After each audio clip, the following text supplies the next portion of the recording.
lại phải pro hay đòn này cái dân mà tin thư này cái pro hay Simon này vì nào làm bữa tại cái này cái buôn viên cái ta là nào mà pro hay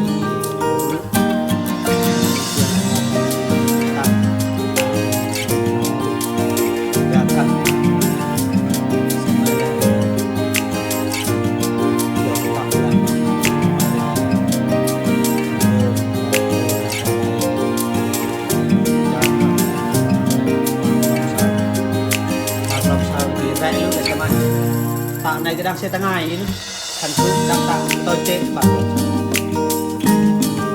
thật tình công cứ của mình nó quay thầu quay nhiều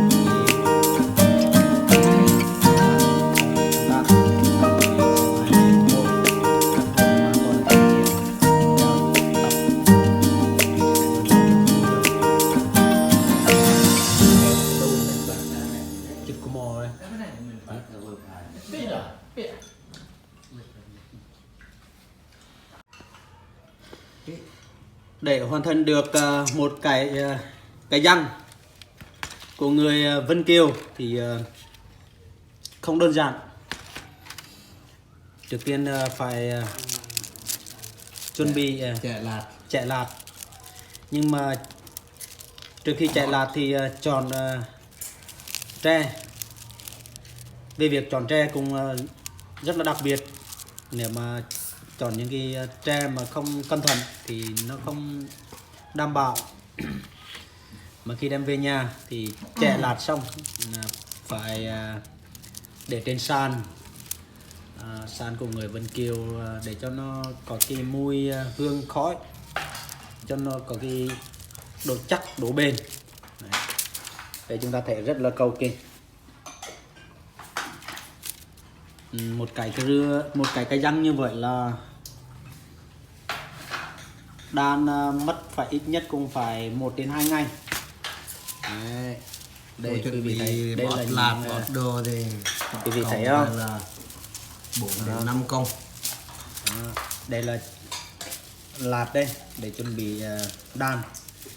Mà cái người mà chạy lạt mà mịn như thế này với cái bọt cho nó đẹp mịn đều thì công nghệ hiện đại chỉ có máy. Nhưng mà bây giờ chúng ta thấy là ông cụ này ông trẻ và ông bọt cái lạt này rất là kỹ lắm, cũng chẳng thua gì là máy.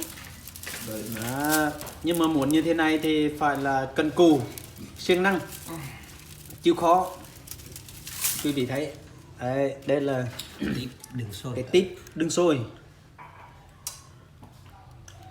Cái đây là cái chưa xong đây, đây là cái nắp trong.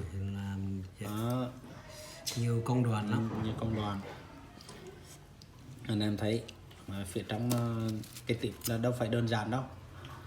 Khi mà chúng ta nhìn kỹ nó có tới 2 lớp phía trong, 2 lớp.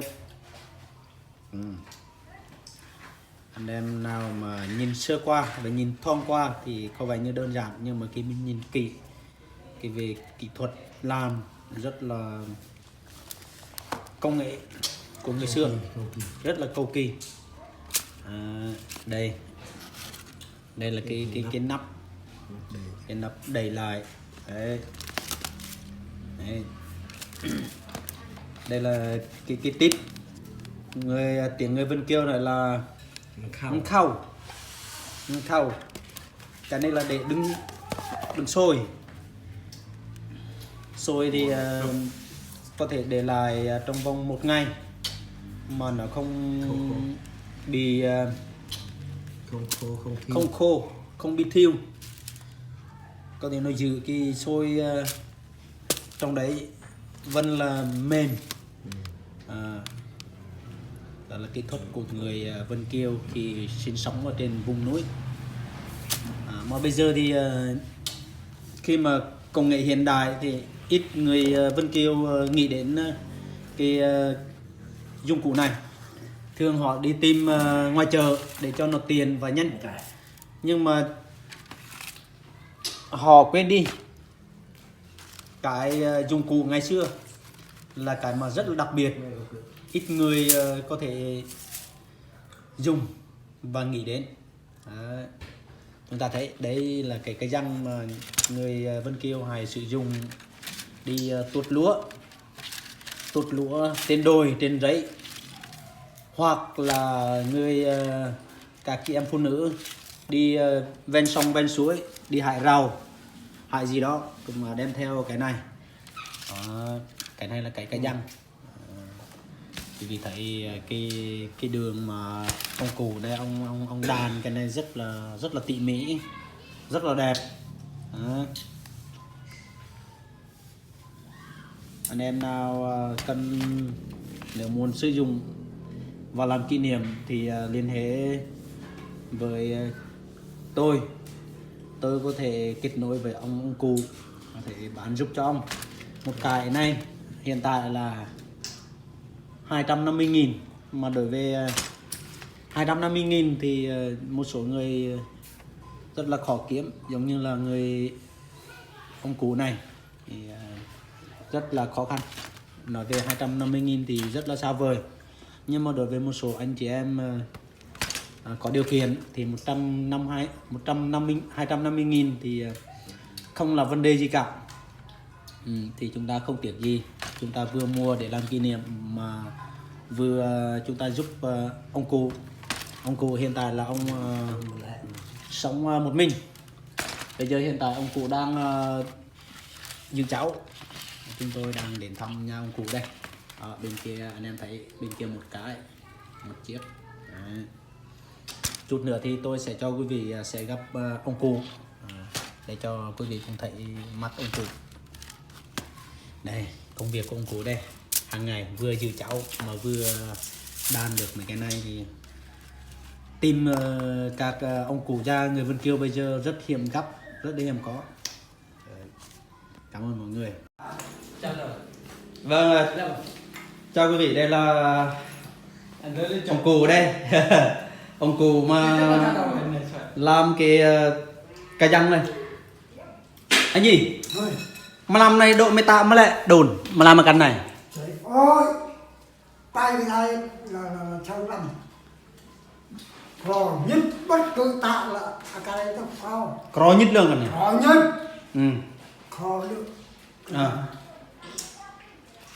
Này căn tượng trâu mê tam này. Cái tàng này. Được cái tàng. Ồ. Tầm trên mà tạ. Một năm này là xong tới ngày luôn. Xong này mình nhớ thử là xong làm một tay sấy. Chẳng làm bay cái chày. Vâng, quý vị ơi. Tay cài này. Ba cái này mà ông cụ nói là tới 4 tháng, gần 5 tháng, 3 cái. Cầu kỳ chưa? Đây là ông già đây. Đây ông già đang ăn cơm với các cháu đây. Ông già hiện tại là sống với các cháu thôi, còn mẹ thì mẹ mất rồi, mẹ có đời rồi. Đấy, bây giờ ông già ăn cơm với các con các cháu đây. Hôm nay mày chạy ôn cụm làm này nào? Thật chạy ở cái bà xin sao? Bà làm sao? Bà làm sao? Mà hồi chờ mà hồi bà hiền anh em lắm anh. Trời cự mà làm này hâm. Tôi sẽ ủng hộ ông già đây, ông cụ già một cái 250.000 một cái. Mày tạ xe nó tuần này không? Mày tạ xe à? Không? Mày khăn nương bắn xuân mày ta sẽ ui. Này bà điên tệ mày ta bà điên đây.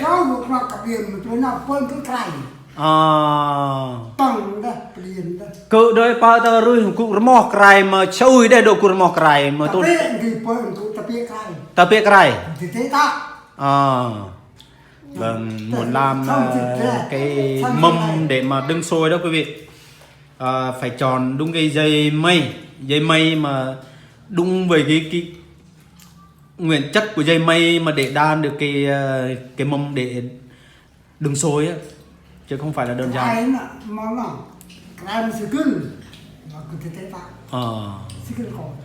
Đó ông nói là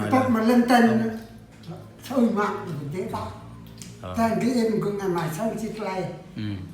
cái trai bọc cái trai cái cả bột Không đơn giản quý vị ơi. khó như Mây là phải mây cái đột mây là phải dài dài càng thưa ra rồi cái đọt phía trên đó, nó không phải không bị cút ngón, không bị mất cái ngón, nên dây mây mà bị cút đọt đi là cái mây nó không đảm bảo và không chạy được, cái độ dẻo nó không có, nên là bây giờ ông cụ này rất là khó khăn, rất là hiểm. Thôi, cảm ơn mọi người đã xem video, mong mọi người ủng hộ mà đăng ký kênh YouTube của người Vân Kiều.